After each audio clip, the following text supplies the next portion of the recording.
living was never a pleasant paradise. Bullies used to hassle me, then laugh cause I was scared to fight. I let the sun beam in on my skin, but I can't bear the light. So I reside on the side of life with nocturnal parasites. Treated unfair as an infant, abnormal characteristics, waiting for terror to visit as I stand there in the distance. Fucking arrogant bitches, you were never there with assistance. Wish I could fly into the air with the pigeons. Let it begin, the story how I never fit in, while the popular kids would run around with 70 friends. I'm just a heavenly sin, waiting for the day that I rise, so I can take my aggression and maybe place it aside. I gaze at the sky with contacts placed in my eyes, asking why do they only love me when my face is disguised. I'm still waiting for signs, but I doubt I'ma ever get them. If I never see any proof, how can I represent them, man?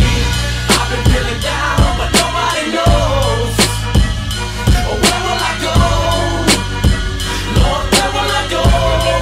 Hey, yeah, I just wanna kill, I just wanna kill. Nobody knows what I feel, nobody knows what I feel. I said I just wanna kill, I said I just wanna kill. You can offer in hell, don't fuck with me. I do this because I know it's what I'm destined to be. I do this for the kids who are always messed with and teased. I do this for the ones who are told they'll never succeed. I do this for those who grew up as young and restless as me. Y'all would always drink and go party with your crew in the nighttime, doing shit nobody would ever do in their right mind. Then when you got a little older, you hit a fine line with an accidental kid struggling with a 9 to 5. You always thought that I was so stupid to write rhymes, thinking I would never make it and lose with the white eyes. But the formula I created proved I was Einstein. Now I've done more shit than you'd ever do in a lifetime. Since elementary, you belittle me, show no sympathy, hurt me mentally, but you never had the sense to see that your desire to be cruel was fired in my fuel. It inspired me to rule the world until I was cool.